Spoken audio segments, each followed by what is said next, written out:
ce que nous avons vu avec Moïse. Moïse a accompli la grande partie de la mission. Mais il a laissé la place à Josué qui a achevé la mission. C'est ce que nous avons vu avec Élie et Élisée. Élie a accompli la mission, une partie de la mission. Il laisse la place à Élisée de venir parachever la mission.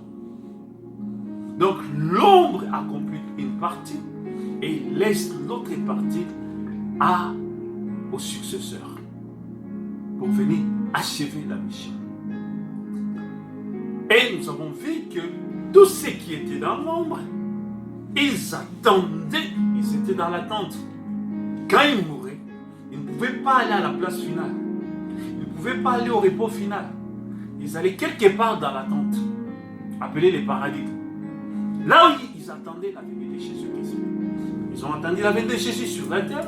Et quand ils sont allés, ils sont aussi allés attendre la venue de Jésus là-bas parce que Jésus devait venir arriver là-bas pour les délivrer. Voilà pourquoi dans le psaume, il est dit qu'à sa mort, il a rendu captif la captivité. Il a rendu captif, c'est-à-dire le lieu où les saints allaient était appelé captif, les paradis. Quand Jésus est venu, il est allé les faire sortir d'esclavage. On appelle ça les paradis. Et il les a amenés à la 6e dimension, au nouveau paradis. Parce que là, Satan aussi avait une juridiction sur là. Voilà pourquoi si vous pouvez convenir avec moi dans les livres de 2 Samuel, chapitre 25, la femme d'Endor, la magicienne d'Endor, elle avait invoqué l'esprit de Samuel qui était un prophète de Dieu. Et l'esprit de Samuel est apparu. Il a réprimandé Saul. Il dit, mais comment? Pourquoi tu m'appelles? Pourquoi tu m'as fait venir? Il dit que non, je suis dans les troubles. L'Éternel m'a abandonné. J'ai cherché l'Éternel, il ne m'a pas répondu. Voilà pourquoi il a dit, mais non. Si l'Éternel n'a pas répondu, ça ne veut pas dire que tu deviens ennemi de Dieu. Parce que ce que tu as fait là, tu es devenu ennemi de Dieu. Et puis il va prophétiser. Il dit, demain à 7 heures, tu seras ici avec moi.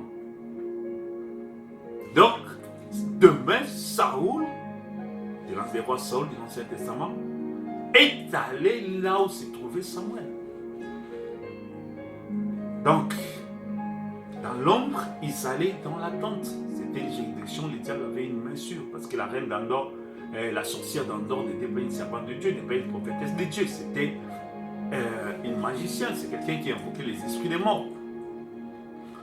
Alors, tous ceux-là qui attendaient la venue du Messie, qui attendaient la ville dont Dieu était le constructeur et l'architecte, ils n'ont pas obtenu ce qui leur avait été donné. Dans l'attente, ils sont allés dans les lieux d'attente, en attendant que le Messie arrive. Et quand la pierre de fête était venue, quand Jésus, les sauveurs de l'humanité, les sauveurs, les rédempteurs, les puissants rédempteurs étaient venus, il est allé leur faire sortir de là. Pourquoi dans Hébreux, il est dit c'est à la postérité d'Abraham qui vient au secours, qui vient délivrer, qui vient racheter, qui vient libérer. C'est la postérité d'Abraham. Il les a. Voilà pourquoi la Bible dit dans Matthieu 27 qu'à la résurrection du Seigneur Jésus, plusieurs corps des saints ressusciteurs, ils s'entraînent dans la ville de Jérusalem. Et après, ils ont été vus par les gens. C'est-à-dire Jésus n'était pas ressuscité seul. Il a fait ressusciter les saints de l'Ancien Testament. Et ils sont allés au paradis. Là où il les a placés dans la nouvelle place, qui est le paradis, qui est la 6e dimension. Là, parce qu'ils devaient aussi attendre, j'appelle ça la salle d'attente, parce que les saints allaient venir, les saints du Nouveau Testament. Il a fallu que tous puissent former un tout pour qu'à la résurrection, qui est la seconde venue de Jésus-Christ, que nous tous nous puissions maintenant aller avec le Seigneur. Donc voilà, c'est ce qui s'était passé. Parce qu'il y avait encore l'Église du Nouveau Testament qui devait apparaître. Il y avait encore les saints dans le Nouveau Testament qui devaient apparaître. Donc l'Ancien Testament était l'ombre de Jésus et l'Ancien Testament est l'ombre de l'Église dans le Nouveau Testament. Et voilà pourquoi tu vas voir quelques figures dans l'Ancien Testament étaient ombre des serviteurs de Dieu dans le Nouveau Testament. Comme Élie est l'ombre de Malachie 4, ou Malachie 3 est l'ombre de Malachie 4, et Jean-Baptiste est l'ombre de Malachie 4. William Branham Donc, Moïse était l'ombre de William Branham, Moïse était l'ombre de Paul. Parce que l'Ancien Testament, les figures dans l'Ancien Testament, l'Église dans l'Ancien Testament est l'ombre de l'Église du Nouveau Testament. Et maintenant, tous les 7 sont passés. Tous les 7 sont passés dans le Nouveau Testament. Aujourd'hui, 2022, tous les 7 sont passés. Donc les 7 deviennent prédécesseurs. Donc aujourd'hui, nous pouvons dire que les 7 âges de l'Église étaient l'ombre de la pierre de fête. Et l'acte final. La pierre de fête, là où il y a dedans, il y a les 7 anges. Les 7 messagers étaient l'ombre du Saint-Esprit, de l'épouse de Jésus-Christ, de l'épouse finale de Jésus-Christ. Parce que chaque fois que l'ombre passe, la réalité arrive. Il y a un prédécesseur qui arrive. Chaque fois qu'un prédécesseur passe, il y a un successeur qui arrive. Pour accomplir l'autre moitié qui était censée être accomplie par les prédécesseurs et qui n'a pas été accomplie, doit même être accomplie par le successeur. Donc les 7 âges de l'Église étaient l'ombre qui était le corps de Christ, était l'ombre de la pierre de fête qui est la tête du corps de Jésus-Christ et son Église. Et tout cela, c'est Jésus-Christ, cette fois-ci, sous la forme de la pierre de fête. Il vient couronner l'Église, il vient pour prendre l'Église dans l'enlèvement. Il rentre dans le corps de l'Église pour accomplir la mission, pour amener l'Église dans l'enlèvement. Alors à cette étape-là, l'Église, pierre de fête, est l'accomplissement de l'Église du Nouveau Testament qui n'a pas accompli sa mission, qui n'a pas achevé sa mission. Donc à cette stade, l'Église dans le Nouveau Testament, voilà pourquoi j'ai dit aussi tous les Nouveaux Testaments étaient l'ombre. Pourquoi? À leur mort, ils allaient dans la 6e dimension, ils allaient dans l'attente, ils allaient attendre.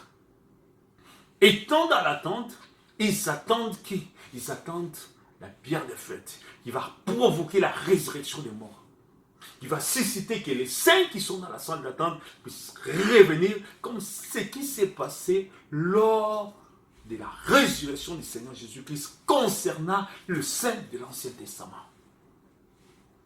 Ils sont dans la salle d'attente en attendant que l'Église ici atteigne la pierre de fête.